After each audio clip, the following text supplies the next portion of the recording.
المستغفرين حمدا يوافي نعمه ويكافئ مزيده أشهد أن لا إله إلا الله وأشهد أن محمدا عبده ورسوله اللهم صل وسلم وبارك على سيدنا أحمد سيدنا محمد وعلى آله والمهدي خليفته وسلم. Baik jamaah maghrib yang diberkahi Allah, semoga dijaga Allah selalu, amin. Saya senang sekali sudah dipasang karpet ya. Kita rindu karpet Pak. Udah bertahun-tahun karpet ini dipakai untuk sholat, maka pasti banyak keberkahan di dalamnya.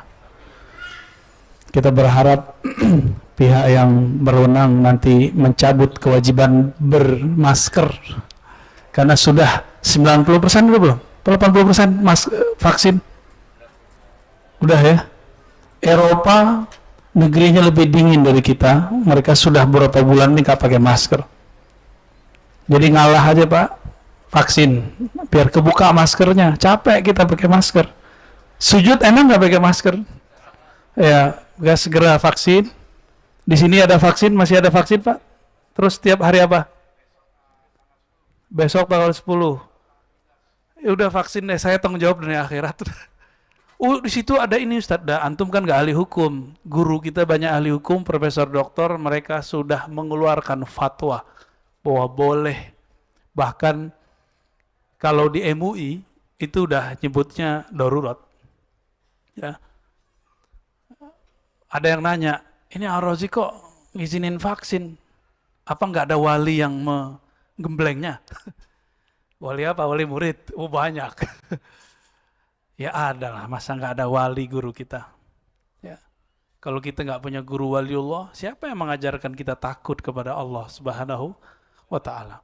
Yang ngerem saya selama ini kan mereka-mereka itu. Ya, tapi banyak Pak ya. Wali-wali itu banyak, cuma nyamar-nyamar. Apa kata Imam Nu'taillah? Subhanalladzi satara sirral khususiyyah bi zawahiril bashariyah. Sungguh hebat Allah yang membalut kekhususan wali-walinya dalam penampilan manusia biasa. Bahkan mungkin penampilan manusia yang kita anggap paling bermaksiat barangkali. Kita akan lihat mereka ternyata dalamnya spiritnya spirit walaya, seorang wali. Mungkin bajunya nggak kayak saya pakai gamis, pakai rida ya, tapi ternyata ruhani mereka, ruhani para wali ya. Belum tentu yang baju-baju kayak saya ini wali lah ya, yang pasti wali murid ya. Kalau mau jadi wali nikah Pak, tapi nikah siri. Baik. Tema kita lumayan berat. Saya lama berzikir, bersolawat untuk saya mau ngomongin apa ya? Hadisnya sudah, datanya sudah banyak Pak. Dulu saya juga pernah bahas itu di beberapa tempat. Tapi ini sudah lain ya. Karena judulnya Ta'ifah Man Surah, Tentara Al-Mahdi. Ya. Tapi dalam batin, dalam sir saya meminta izin, ya Allah izinkan kami membicarakan kekasih-kekasih-Mu, tentara-tentara yang akan bersamai imam khalifah akhir zaman yang merupakan kekasih yang paling mencintai-Mu. Ya, kita izin, mari kita baca surah Al-Fatihah. A'udzubillahi minasy syaitonir rajim. Ya kana mudhiyan sallallahu alaihi wasallam. Siapakah yang akan membersamai Al-Mahdi? Pertama, lapisan pertama, Sayyidina Isa, Sayyidina Balya, Khidir alaihis salam, Sayyidina Ilyas alaihis salam. Namun riwayat yang paling sahih menyebutkan Sayyidina Isa. Itu ada di Sahih Bukhari, ada di Sahih Muslim. Adapun tentang Sayyidina Al-Khidir ada di riwayat yang berpencar, tapi riwayatnya diragukan oleh ahli hadis, tapi disahihkan secara ruhani oleh ahli ruhani. Begitu juga Sayyidina Ilyas. Jadi setiap musim haji, Nabi Ilyas dan Nabi Khidir Balia ibn Mulkan berkumpul di Padang Arafah tanggal 9 Zulhijjah. Berkumpul mereka bermusyawarah. Sayyidina Ilyas alaihissalam, beliau ini bertugas di daratan. Sedangkan Sayyidina Al-Khidir bertugas di lautan. Itu sebabnya Sayyidina Musa alaihissalatu wassalam ketika disuruh Allah mencari guru Nabi Allah Khidir, ketemunya di mana? Di pantai, di laut. Bapak kan gak dapat cerita ya, Nabi Musa dibawa ke dalam laut kan gak dapat cerita. Terus dibilang khurafat. Itu asli Pak. Yang diceritakan di Quran itu yang kira-kira bisa diceritakan. Lalu disimpan selebihnya. Adakah disebutkan berapa lama Nabi Musa belajar ke Nabi Khidir? Kan gak disebutkan. Lumayan lama itu Pak. Bukan langsung sehari jadi, enggak. Itu lama. Mirip-mirip kayak orang nyantri. Nyantri berapa tahun minimal? Sanawiyah, aliyah berapa tahun? 6 tahun ya kira-kira segitulah. Bisa jadi lebih. Cuma dalam cerita yang kita dapat, kayaknya sebentar. Enggak, itu waktunya lumayan lama. Kalau waktunya lama, ilmu yang diberikan Sayyidina Khidir, apakah sedikit atau banyak? Banyak. Jadi kisah pertama itu ada muqaddimahnya, ada juga setelah itu. Kisah yang kedua ada juga muqaddimahnya, juga ada setelahnya. Begitulah yang terakhir. Jadi kalau ada 3 kejadian besar, kita memprediksinya sekitar 6 tahun atau lebih. Lebih dikit, 6 atau 7 tahun. Dan itu lama. Ya. Seorang Nabi Musa, Nabi loh, masih berguru. Antum siapa? Ya, orang luar biasa. Ngelewatin Nabi Musa? Tentu tidak. Maka karena kita bukan seorang yang hebat, bukan juga seorang Nabi. Nabi pun masih belajar, masa kita tidak belajar? Ya. Maka saya yakin yang hadir ini, orang-orang yang dapat nur Musawiyah, ya. Nur Nabi Musa mau belajar. Alhamdulillahirabbil alamin. Ini barisan pertama. Siapa? Nabi Isa, Nabi Khidir, Nabi Ilyas. Ada 3. Ini riwayatnya, kalau versi saya sahih. Tapi digabung antara ilmu hadis dengan ilmu ruhani. Cuma kalau versi ilmu hadis yang sahih cuma Nabi Isa. Ya. Ulama-ulama ahli rohani, wali-wali Allah, ya, kalau kita temuin mereka bilang, wah ini semuanya. Nabi Isa turun, Nabi Khidir juga, Nabi Ilyas juga. Ya. Itu yang pertama, ini barisan pertama. Berikutnya siapa lagi? Sebagaimana, ini rumusnya adalah al-ulama warathatul anbiya, ulama pewaris para Nabi. Kemudian ada rumus kedua, ismuhu yuwati usmi. Tanda-tandanya, kemuliaannya, ciri-cirinya sama dengan ciri-ciriku. Sayyidina Muhammad sallallahu alaihi wasallam biasakan kalau nyebut Nabi pakai Sayyidina. Itu bukan masalah NU Muhammadiyah. Kitab-kitab yang saya baca ditulis sebelum ada NU dan Muhammadiyah, mereka nyebut Nabi dengan Sayyidina. Imam Taqiyuddin Al-Husni, pengarang kitab Khifatul Akhyar, itu nyebut Nabi selalu Sayyidul Wujud. Nabi Muhammad juga mengatakan, Ana Sayyidul Wadi Adam, aku adalah Sayyidnya manusia. Sayyidnya manusia. Ini depan saya manusia bukan? Manusia apa jin? Mungkin ada jin yang nyerupain kali ya. Sayyid waladi Adam, anak keturunan manusia, akulah Sayyidnya.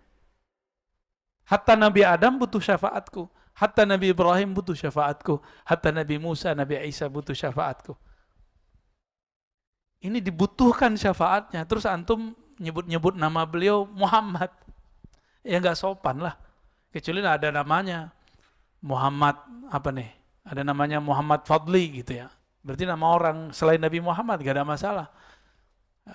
Guru kami yang dari Mesir, dari Yaman, dari India, dari Suria, itu hampir semua nyebut nama Nabi pakai Sayyidina. Ya. Kadang-kadang saya sih kecoplosan juga menyebut nggak pakai Sayyidina. Taib. Nabi Muhammad SAW ketika beliau berdakwah itu ada 4 sahabat utama di sekitarnya, benar. Sayyidina Abu Bakar, Umar, Utsman, Ali, benar. Maka nanti juga akan ada penasehat atau orang-orang penting beliau, itu sekitar 4 orang bersama Nabi Sayyidina Al-Mahdi. Ini rumus-rumusnya ngikutin pola Nabi, Pak. Enggak juga berubah. Nabi Muhammad SAW, ini lapis kedua tadi. Ada 4. Apa sebutannya itu? Sayyidina Abu Bakar itu sebutannya apa? Antum kasihlah istilah ya. Penasehat nggak mungkin, masa Nabi dinasehati. Apa sebutannya, Pak? Panglima kali. Ya, menteri. Menteri lah ya. Menterinya Rasulullah. Atau wakilnya Rasulullah 4. Ini 4 nih. Sayyidina Abu Bakar, Umar, Sayyidina Utsman, Sayyidina Ali. Ya. Ahlus sunnah tidak membenci sahabat. Ya. Ini lapisan berapa? Yang kedua. Nabi tahun kedua Hijriah, bulan Ramadan, ini biar antum gampang memahami kenapa muncul nanti pembagian-pembagian begini. Semuanya ngikutin pola Sayyidina Muhammad sallallahu alaihi wasallam. Ketika 17 Ramadan dihadang oleh kafir Quraisy yang dibantu persenjataannya oleh Rum. Cuma cerita Rumnya nggak disebutkan dalam beberapa kisah, bahkan banyak kitab. Kitab-kitab sirah nggak menyebutkan itu. Dari mana kita tahu? Kafir Quraisy baru pulang berdagang dari negeri Rum. Dan mereka sudah merencanakan itu. Tapi ada versi lain, bahwa ini adalah pembalasan dari sahabat. Mungkin nggak sahabat 313 merencanakan balas dendam kepada orang ribuan? Mungkin nggak? Maka saya mengkritisi kisah bahwa Nabi dan para sahabat merencanakan untuk mensabotase mereka. Itu mustahil. Secara ilmu perang itu mustahil, Pak. Kenapa? Masa 313 lawan ribuan? Itu bukan 1.000, bukan 1.000, lebih dari 1.000. Orang Arab itu kalau nyebut 1.000 artinya banyak. Banyak itu. Dan yang ikut bukan hanya manusia, tapi setan, Lata, Uzza, ikut semua, Pak. Ada berapa jumlah iblis yang disembah di Ka'bah dan jadi berhala? Itu nama jin semua, nama iblis semua itu. Yang kemudian disembah karena dia bersifat, mengambil sifat-sifat Tuhan. Seakan-akan dia dewa. Lata, Uzza, Manat, itu ya. Na'udzubillah minasyaitonirrajim wa junudihi wa juyushihi wa dzurriyyatihi. Itu semua turun, Pak. Berapa jumlahnya? 360. Ikut semua perang. Antum nggak pernah diceritain ya? Itu ikut semua. Tahu dari mana kita? Dalam Sahih Bukhari, Sahih Muslim, Sunan Abu Daud, Tirmizi, itu beberapa riwayat menyebutkan. Yang saya ingat itu, ada dialog antara Sayyidina Muhammad dan Sayyidina Jibril. Jibril, kata Nabi Muhammad, yang ikut perang di antara kalian para malaikat itu siapa aja waktu perang Badar. Jadi Nabi sama malaikat tuh kalau ngobrol itu bisa cerita-cerita masa lalu. Ya ngopi-ngopi kira-kira begitulah. Kalau kita ngopi cerita masa lalu kan, sama masa depan. Jibril kerjaannya begitu sama Nabi. Antum kan mengira selama ini Jibril itu gurunya Nabi. Kalau versi saya tidak. Justru Jibril itu berguru kepada Nabi. Nanti saya cerita ya, ada masanya. Lebih mulia Nabi Adam atau Nabi Muhammad SAW? Dulu waktu di surga, Nabi Adam jadi guru para malaikat atau jadi murid? Guru apa murid? Wah, ini orang Bintaro beda pendapat nih. Ya, ulama Bintaro ikhtalafu. Mana yang benar? Nabi Adam jadi guru malaikat atau jadi murid? Tuh masih ada yang bilang murid soalnya. Yang bilang murid apa alasannya? Bingung juga ya. Coba lihat ada ayatnya. Ya Adam ambihum bi asma'ihim. Hai Adam, kabarkan kepada mereka. Itu terjemahan. Tapi kalau dalam arti umumnya, ajarkanlah para malaikat nama-nama yang aku ajarkan kepadamu. Guru bukan? Guru. Anbihum itu juga artinya nabi. Maka ada sebuah kaidah di kalangan ulama Ahlussunnah sebagian, Nabi Adam itu pernah diutus kepada para nabi, para malaikat. Ya. Lebih mulia Nabi Adam atau Nabi Muhammad? Nabi Muhammad SAW. Dulu Sayyidina Jibril ikut ngaji kepada Nabi Adam. Sekarang kira-kira orang yang lebih mulia daripada Nabi Adam jadi gurunya apa jadi muridnya Jibril? Jibril itu disebut Rasul, bukan Syekh, bukan Muallim. Ini Jibril saya ngomong ini gak marah Pak. Dia akan anggu-anggu insya Allah. Karena data-datanya banyak. Sayyidina Jibril itu pembawa berita disebut Rasulul Malaikah. Rasulnya para malaikat. Datang ke Nabi Muhammad. Membawa berita. Jadi itu pengantar surat sebenarnya. Pengantar tapi suratnya dari Allah, kira-kira gitu. Itu pun Jibril gak langsung ketemu Allah. Allah sampaikan kalamnya kepada Al-Luh Al-Mahfuz, tempat yang sangat suci di atas langit ketujuh sana. Kemudian disuruh Sayyidina Jibril mentransfernya. Jadi beliau itu pembawa berita, bukan sebagai gurunya Nabi Muhammad SAW. Kenapa? Saya sudah pernah menyampaikan di sini. Allah berfirman kepada Nabi Muhammad. Lewat Jibril juga disampaikan. Wa innaka, hai Muhammad, sungguh engkau latulaqqal Qur'ana min ladun hakim alim. Ya. Engkau sungguh langsung dapat, boleh, sanggup mengambil talaqi, mengambil Quran dari sisi Allah. Ladun. Maka disebut laduni itu adalah yang diwariskan Nabi Muhammad SAW kepada para wali. Daripada siapa? Min ladun hakim, dari sisi Allah yang maha hakim, yang maha alim. Berarti Nabi Muhammad itu dapat wahyu dua. Pertama wahyu syariat, itu diantar lewat Sayyidina Jibril. Yang kedua lewat langsung ruhnya ngambil dari Allah Subhanahu wa ta'ala. Faham di situ? Kira-kira lebih paham Quran Nabi apa Jibril? Nabi Muhammad. Kenapa? Alam ini ada karena Nabi Muhammad. Jibril itu ada karena Nabi Muhammad SAW. Kira-kira begitu. Jadi jangan salah konsep. Jangan salah konsep. Ini bukan ajaran baru. Ini di kitab-kitab ada ya. Cuma ulama berbeda pendapat. Lebih mulia malaikat atau manusia? Yang bilang mulia malaikat itu adalah kalau manusianya biasa. Kalau manusianya wali atau nabi, lebih mulia wali atau nabi daripada malaikat. Bapak ini dari tadi bisa zikir macam-macam kan? Antum? Subhanallah, alhamdulillah. Malaikat itu zikirnya itu aja. Subhanallah, alhamdulillah, Allahu Akbar. Beberapa waktu lalu muncul di YouTube ada salawat Jibril. Ya itu salawat Jibril itu doang. Sallallahu ala Muhammad. Sedangkan kita banyak salawat kita. Ya. Baik. Berapa jumlahnya waktu perang? Jumlahnya sahabat Nabi Ahlul Badar 313. Maka nanti juga akan diulang kembali. Pertama 3 nabi, 4 wakil, lalu ada 313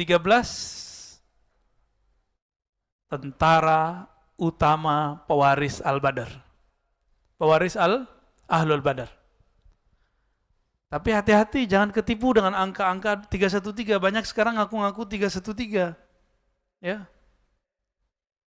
Jangan kalau kemarin kan 212 kurang 100, Pak. Seharusnya 313. Ya. Harus digenapin. Tapi itu bukan dibuat-buat. Itu memang gerak dari Allah Subhanahu wa ta'ala. Berapa jumlahnya? 3. Udah berapa lapis? 3, 4, 3, 1, 3. Sudah ya? Nabi Muhammad ketika perang berikut, perang Khandaq, Tiba-tiba ada dari Persia namanya Salman Al-Farisi datang. Nanti akan terjadi begitu lagi. Akan ada dari luar Arab, dari luar yang tadi, kemudian otaknya cerdas, dia bisa strategi perang, dia akan membersamai Al-Imam Al-Mahdi. Bukan berarti Nabi itu nggak bisa perang, Pak. Nabi mah gampang. Alam ini kan di tangan beliau, pembukaan syafaatnya. Ya. Tapi Allah itu menciptakan Nabi harus menghargai sebab. Maka diperintahkanlah orang-orang ini bersama Nabi Muhammad SAW. Nanti Al-Mahdi juga sama. Lalu siapa lagi yang membersamainya? Kita potong kompas. Berapa jumlah sahabat Nabi ketika Nabi wafat? 124.000. Maka nanti tentara Al-Mahdi juga akan ada 124.000. Gak tahu mungkin ada tambahan lagi, wallahu alam. Tapi ini pola-polanya kira-kira seperti itu. Dan semuanya punya ruh wali. Semuanya wali Allah. Nggak ada yang orang-orang biasa. Tapi dia orang biasa secara zahir. Batinnya batin wa aulia. Jangan dikira orang 313 itu semuanya ulama. Enggak. Dari 313 sahabat Nabi yang ikut perang, itu yang ulama cuma beberapa orang. Tidak semuanya ulama. Maka jangan sedih, siapa tahu di antara kita ada yang dipilih ya. Ya, 124.000 tuh dikit apa banyak, Pak? Dibandingkan 7 miliar. 124.000 dibandingkan 7 miliar manusia. Baru di belakangnya nanti ya tukang rame-ramein aja, Pak. Ya. Berapa jumlahnya wallahu alam, tapi tentara yang disebut tentara Al-Mahdi itu mereka. Tadi saya meninggalkan kisah Sayyidina Jibril. Apa kata Nabi? Bril, kira-kira gitu ya. Bukan lagi ngopi, Pak. Di sono nggak ada kopi. Yang ikut perang bersama kami perang Badar itu siapa? Apa jawaban Sayyidina Jibril? Sebagaimana yang ikut perang di antara kamu adalah orang-orang terbaik di kalangan manusia, maka yang ikut perang bersama engkau dari kalangan kami para malaikat muqarrabun itu juga yang terbaik. Tapi saya lupa berapa angkanya di situ, 70.000 atau 70 gitu. Saya lupa, Pak. Ya. Ini hafalan kita kadang-kadang nggak datang tepat saatnya nih. Cuma yang kita ingat, beliau menyebutkan malaikat-malaikat terpilih. Berarti malaikat itu ada stratanya juga. Maka di hadis Muslim saya menemukan seorang sahabat ketika berperang, perang Badar, pedangnya belum sampai ke musuh, musuhnya udah mental duluan. Nanti bisa kejadian begitu, mirip-mirip kayak film-film pendekar ya. Jahat gitu ya. Itu nanti kejadian, Pak. Nah ini secara barisan barikadenya kira-kira ya. Sekarang siapakah mereka yang 4, yang 313, yang 124.000 itu? Ya, siapa mereka sebenarnya? Yang pertama hadis sudah kita baca di depan. Al-ulama warathatul anbiya. Ulama-ulama itu pewaris para nabi. Apa yang diwarisi dari Nabi? Duit? Enggak. Istri? Enggak. Banyak kok wali jomblo. Istri atu. Kalau Nabi kan istrinya berapa, Pak? 13. 11, lalu kemudian saat beliau meninggal ada 9 istri. Jadi bukan itu yang diwarisi ya. Walaupun nanti boleh, kalau sudah daulah berdiri tuh boleh nikah banyak-banyak. Nanti kata Nabi, satu laki-laki banding 50 perempuan di hadis Imam Muslim. Ta'dilu khamsina imra'ah. Ya, 50 perempuan. Kenapa? Habis perang. Habis perang itu terjadi. Jadi ciri pertama mereka, ruhani ulama, walaupun tidak bisa baca kitab. Ulama itu siapa di Quran? Surat Fatir. Innama yakhshallaha min ibadihil ulama. Yang takut kepada Allah cuma hanya ulama. Berarti yang menjadi pewaris Nabi nggak mesti bisa baca kitab. Ya, kebetulan saya nggak baca kitab, Pak, nggak bawa. Ya. Jadi yang nggak bisa baca kitab nggak usah sedih. Nggak masalah. Tapi ada nggak rasa takut kepada Allah di kolbu? Kalau ada potensi menjadi tentaranya. Ya, kalau ada itu dalam diri saya bisa jadi tentaranya. Kalau umur panjang, kan masa depan itu kita nggak tahu. Ya, la ya'lamul ghaiba illallah. Tidak ada yang tahu alam gaib kecuali Allah Subhanahu wa taala. Kecuali kita dikasih tahu. Ya, itu satu. Yang kedua, siapa mereka? Mereka ini adalah orang-orang yang pribadinya adalah pribadi-pribadi arifina billah. Orang-orang yang mengenal Allah Subhanahu, itu yang level yang ring 1, ring 2 itu, Pak. Itu arif. Apa arti arif? Dia kenal kepada Allah. Sejauh apa dia kenal kepada Allah? Melebihi nama. Dia kenal nama Allah. Dia kenal sifat Allah. Bahkan diberi pengenalan mengenai rahasia-rahasia tentang siapakah hakikat Allah itu. Tapi itu di dalam dirinya, nggak boleh dibuka. Ya, arifina billah. Kenapa? Karena di akhir zaman ini ilmu-ilmu begitu dibuka. Di saat dulu belum dibuka, baru ditaruh dalam tempat-tempat tersembunyi. Sebagaimana dikabarkan oleh Sayyidina Abu Hurairah. Beliau mengatakan, aku diajarkan Nabi 2 karung. 1 karung boleh disebarkan, 1 karung tidak boleh disebarkan. Yang 1 karung ini akan disebar di akhir zaman ini. Ini zaman ini, Pak. Ya. Yang boleh kita sebar itu kitab hadis.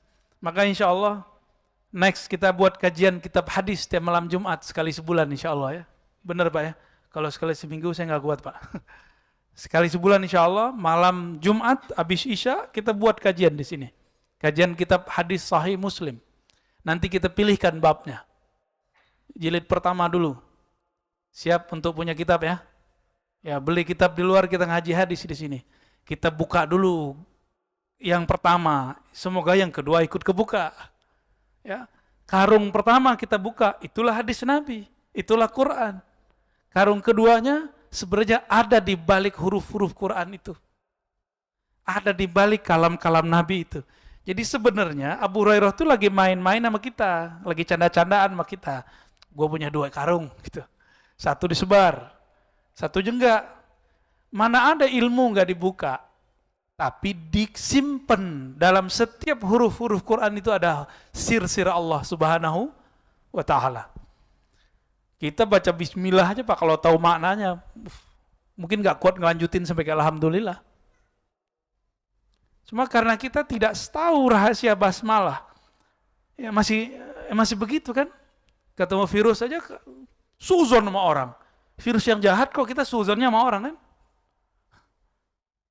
Karena ilmu basmalah nggak dapat.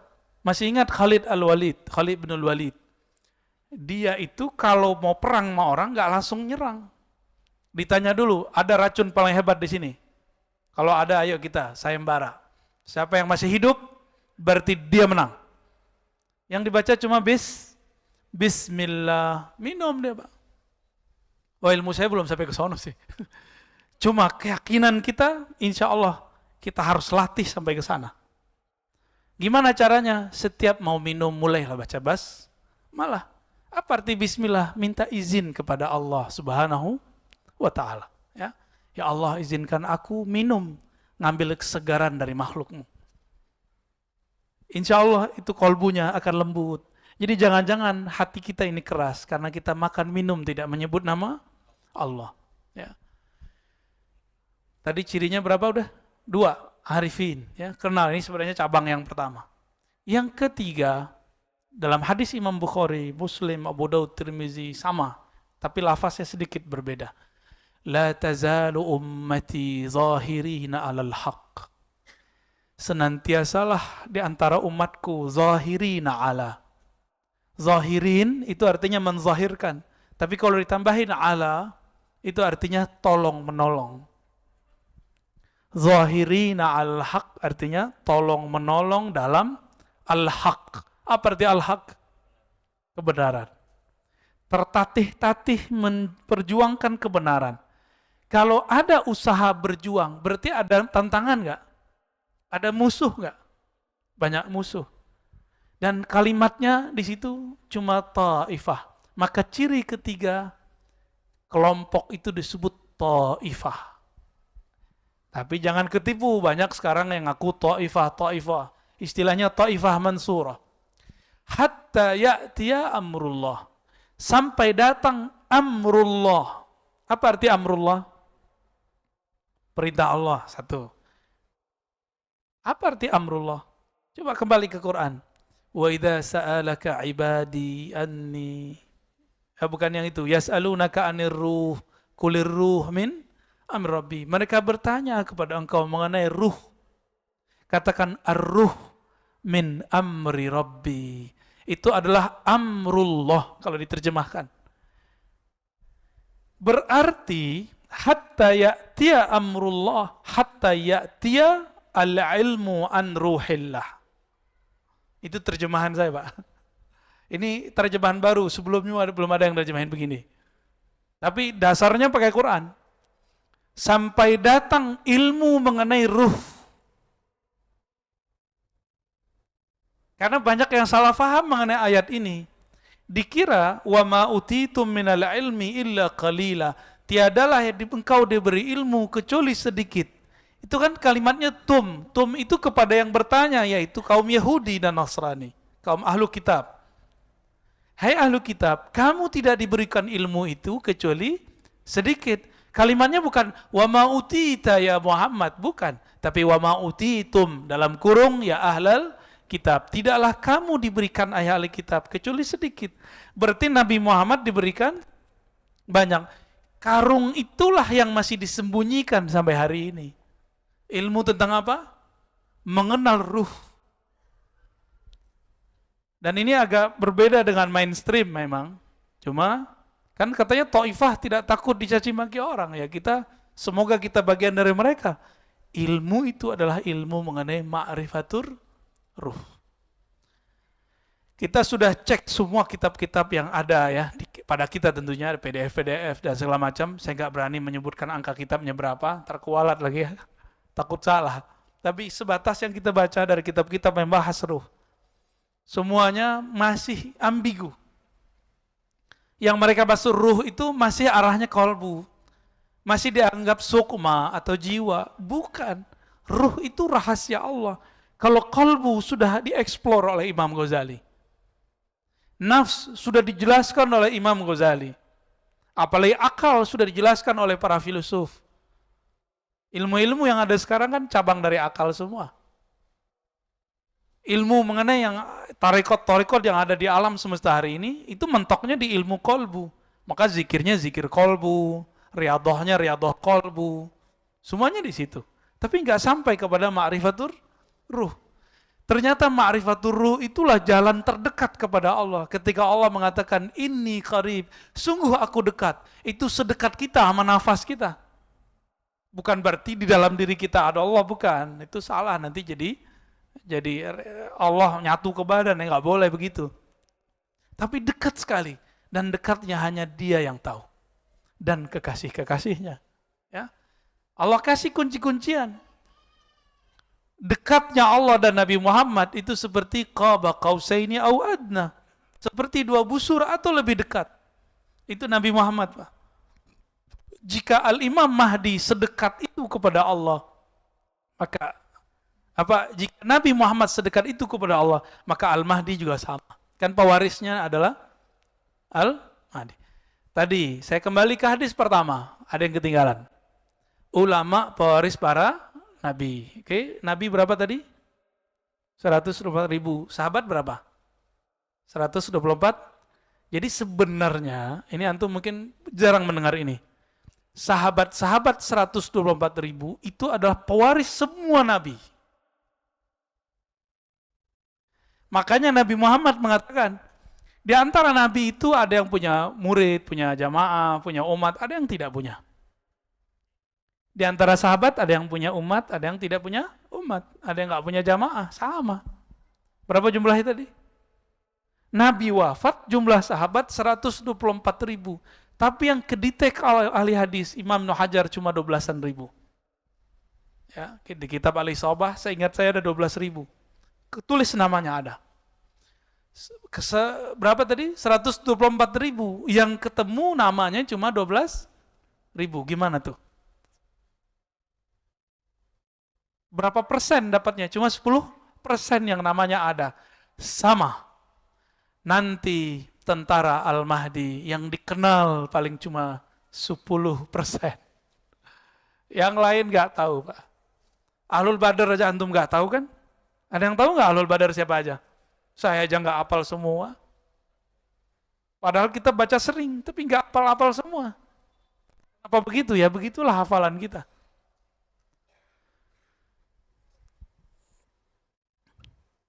Jika semuanya mewarisi para nabi, maka 124.000 nanti tentara Al-Mahdi itu juga pewaris para sahabat. Berarti mereka juga pewaris nabi, udah begitu ilmunya. Maka layak nggak mereka nanti dapat ilmu mengenai ruh? Layak. Bapak coba lihat, teman-teman, saudara, ikhwan, akhwat fillah, coba lihat kisah Nabi ketika beliau dimi'rajkan Allah Subhanahu wa taala. Itu Nabi ketemu nabi-nabi lain nggak? Nabi Muhammad. Ketemu Nabi Musa lagi sholat di mana? Di kuburnya. Itu yang kelihatan ruh atau apa? Ruh. Itu sholat apaan? Sholatnya ruh. Karena Nabi mengerti ilmu ruh, dia bisa melihat ruh sholat. Maka orang yang tidak mengerti ilmu ruh, pengalaman-pengalaman antum, hati-hati. Pengalaman spiritual, tolong tidak dipercaya. Kenapa? Karena ini alam gaib, itu alam yang antah berantah, alam yang berbahaya. Banyak orang calon-calon wali, bahkan wali dipecat dari kewaliannya karena terjebak di alam itu. Banyak, bukan satu dua. Barsiso, tahu Barsiso? Dipecat, Pak. Jadi cerita wali dipecat dari dulu sudah ada. Itu contohnya Barsiso. Musailamah, dulu kan belum Al-Kazzab. Musailamah itu bisa melihat malaikat, bisa melihat, ngakunya dia. Tapi yang dia lihat bukan malaikat sebenarnya. Yang dia lihat itu iblis menyerupai diri. Lalu ada seorang dekat, jadi bisa jadi ini terjadi pada orang-orang dekatnya Rasulullah. Sama, nanti akan ada orang-orang dekatnya Al-Mahdi. Itu murtad, na'udzubillah min dzalik ya. Semoga kalau kita ditakdirkan bersama beliau, kita bukan yang murtad itu ya. Jadi Nabi diturunkan ayat surah Al-Mu'minun mengenai penciptaan alam, penciptaan manusia. Lalu, orang ini selesai menulis, dia mendengar sesuatu. Jadi dia larut, terbawa oleh Nabi ke alam malaikat. Malaikat Jibril lagi membacakan lafaz, terdengar olehnya. Terus dibacakan, wahai baginda Rasulullah, aku mendengar lanjutan ayat ini, tabarakallah, ahsanal khaliqin, kalau nggak salah itu ya. Di surah Al-Mu'minun itu. Terus Nabi bilang, betul. Dia ketipu ketika Nabi mengatakan, betul, benar, sahih ente, gitu. Ketipu dia di situ. Nabi kan susah, Pak, untuk mengatakan tidak kepada orang lain. Nabi itu selalu bilang, iya, kamu benar. Apa dalam batin orang ini? Orang ini lagi diuji. Diuji dia. Ketika dia menjadi penulis wahyu, dan mendengarkan lafaz-lafaz wahyu yang Nabi dapat dari malaikat. Apa kata dia dalam hati? Kalau gitu mah gue juga bisa jadi Nabi. Kalau gitu mah gampang jadi wali. Oh begini cara dapat wahyu. Oh begini alam gaib. Gampang sekali ya. Kena dia, Pak. Kenapa? Nabi Muhammad tidak pernah bilang tidak kepadanya. Karena Nabi itu nggak pernah bilang, oh tidak. Nabi nggak mau menyedihkan orang. Bahkan ketika ayah seseorang dikatakan, Aina abi, di mana ayahku? Kemudian Nabi mengatakan, finnar. Nabi lupa menyedihkan orang. Membuat orang sedih. Akhirnya beliau revisi, bapakmu masuk neraka. Nabi untuk menghibur orang ini bawa-bawa pamannya, tapi disebut bapaknya di situ. Sekarang yang nggak mengerti adab kenabian dengan sopannya mengatakan orang tua Nabi masuk neraka. Itu kalau ada zuriat Nabi di sini ditonjok nggak dia tuh? Ya. Tapi Habib mana tuh? Habib kita di sini mana? Ya nggak marah, dia sabar-sabar aja dia. Nggak sopan itu. Sangat-sangat tidak sopan. Apa bahasa Allah? Habis Isya masih langsung? Azan dulu ya? Oke, baik. Teman-teman yang melakukan Allah, ikhwan afillah. Jadi tentara Al-Mahdi itu, mereka disebut dengan kelompok Ta'ifah. Sedikit, ke Ta'ifah itu sedikit, kelompok kecil. Karena kita sudah kasih tahu tadi, jika pengikut, jika semua para sahabat 124.000, Nabi juga segitu, maka jumlahnya gak jauh-jauh dari itu. Baru belakangnya itu bayang-bayang mereka, ya orang-orang yang ikut ngintil-ngintil mereka lah, murid-muridnya. Jumlahnya gak banyak, lawan 7M. Kalau habis mah virus ini mungkin habis jadi 6 miliar kali ya. Ya, ini kan virusnya belum turun lagi. Ya, kata mereka ada 6 kan? Ini baru 2, Pak. Ya, makanya sekarang nikmati aja dulu ya. Kita pakai masker lagi yang padat. Vaksin lagi, terserah deh dia mau vaksin berapa kali. Ya, kita ikutin aja mainnya. Kan Allah mainannya lebih cakep. Mereka lagi main-main gak sama kita? Zolim gak sama kita? Zolim, kita dimain-mainin. Masa sekarang mau naik pesawat harus begini, mau masuk mall mau gini. Tapi untungnya anak kita jadi lebih bahagia di rumah sekarang ya. Tapi kan satu hal direnggut dari kita. Ini zolim yang sudah global dan ini bukan masalah kita dengan pemerintah, Pak. Jangan kejebak. Ini masalahnya sudah global. Ini sudah global. Jadi jangan kejebak. Antum itu apa-apa dikit nyalahin wali kota, gubernur, presiden. Jangan mikirnya sekarang global. Jangan kejebak di politik lokal. Ini udah urusannya internasional sudah. Ya, nggak ada urusannya saya mau bela siapa. Saya cuma ngajak kesadaran kita biar lebih luas. Jangan kesadaran cetek. Kesadarannya harus lebih luas. Ini perangnya bukan perang antara Jokowi Prabowo lagi, ya. Bukan antara PDIP, PKB, komunis dengan salah. Enggak, bukan itu lagi. Enggak, ini buktinya komunis lewat tuh nggak ada ya? Nggak ada kan? BNPT, Densus, menemukan teroris itu kelompok ekstrim Islam, Pak. Kelompok ekstrim atas nama Islam. Nggak ketemu satupun orang ideologi ini, ideologi itu nggak ada. Yang ada berteologi sebelah itu. Yang tauhidnya uluhiyah, rububiyah, al-mulkiyah, al-hukmiyah. Uluhiyah, rububiyah, nomor 3-nya apa dia?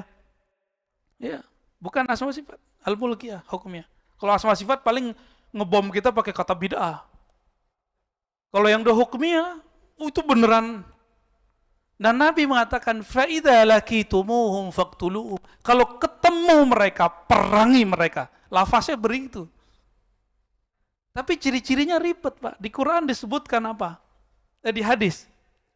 Yatluna ayatillahi ratba. Ini saya udah ulang-ulang biar kita aware. Saya ulang-ulang biar Bapak disadar semua, teman-teman sadar semua. Mereka membaca Quran, hafal Quran ratba. Banyak. Jadi pergerakan akhir zaman ini sama-sama Qurani. Bedanya satu ilmunya ilmu ruh, satu ilmunya cuma hafalan. Satunya cuma simbol, satunya makna. Yang makna ini yang kita ambil nanti ya. Jangan mau diambil. Silakan antum buat rumah tahfiz, tapi ajarkan ruh beragama ya. Tafadhal muazzin.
Alhamdulillah. Mungkin gak usah tanya jawab ya, tapi saya lanjutkan aja. Nah, ini yang paling unik. Kalau Taifah itu diberikan ilmu tentang ruh, ya'tiya amrullah, nasrullah. Jadi ilmu ruh itu adalah inti dari bantuan Allah kepada Taifah. Karena ruh mereka nanti dikuatkan oleh Allah karena mengenal Allah Subhanahu wa ta'ala. Maka di saat-saat berperang nanti itu mereka, karena mereka kekasih Allah, mereka bisa berinteraksi dengan Allah, bisa berkoneksi dengan Allah. Maka Allah izinkan mereka memahami bahasa-bahasa alam. Jadi itu metodologisnya. Allah izinkan batin mereka, bukan telinga ini. Batin mereka memahami bahasa-bahasa alam. Kecuali ada satu pohon, namanya pohon gharqad. Yang sekarang mereka juga lagi tumbuhkan. Bapak kalau bisa bahasa Inggris, bahasa Arab, itu search di YouTube. Itu mereka juga sudah menemukan sapi sapi merah ya. Dan itu langsung dari peneliti-peneliti Yahudi. Dan mereka mengatakan kita sedang menunggu Mesias. Mereka sendiri ngomong Mesias itu Al-Masih. Tapi Al-Masih kan ada dua. Isa atau Dajjal. Yahudi senang gak sama Nabi Isa? Yahudi senang gak sama Nabi Isa? Yahudi benci dengan Nabi. Berarti Al-Masih yang mana nih? Ya yang ono. Semuanya bisa memberitahukan apa kata pohon, tembok, bebatuan, air. Semuanya mengatakan, ya Muslim, wahai Muslim, di sini ada musuh Allah, aduwullah, di sini ada musuh Allah. Jadi jumlahnya tidak banyak, tidak sampai 1 M. Musuhnya bermiliar. Tapi tentaranya adalah alam semesta ini. Kecuali satu pohon itu, Pak. Kecuali jin kafir. Kecuali iblis. Dan mereka, tentara Al-Mahdi ini, diizinkan Allah mendengarkan suara itu. Kalau pohon kan setiap hari dia tasbih sebenarnya. Dia berbicara setiap hari. Membaca tasbih. Tapi kita dengar nggak ada telinga ini? Enggak. Itulah salah satu makna daripada ya'tiya amrullah, yaitu islah. Al-Mahdi. Jadi ciri-ciri terakhirnya adalah mereka diislah bersamaan diislahnya Al-Imam Al-Mahdi. Pertanyaannya, kalau diislah, apa arti islah? Diperbaiki. Berarti sebelumnya Allah kasih casing apa? Casing manusia biasa. Brekele, gak jelas. Orang kalau ketemu dia gak masa wali begitu gitu. Masa Mahdi begini? Apalagi ngaku-ngaku di YouTube kan gak mungkin. Sebelum islah, gak mungkin antum bisa tahu siapa Al-Mahdi kecuali dikasih isyarat kolbunya sama Allah. Secara hakul yakin ya. Pasti ada syak ragu masa. Maka sekarang karena muncul virus, muncul krisis, semua orang akan panik. Di saat panik, orang-orang akan mencari jalan pintas spiritual. Di saat itulah orang-orang gurunya mati, mursyidnya mati, syekh mursyidnya tiada. Di saat itu dia akan mengaku sebagai Al-Mahdi.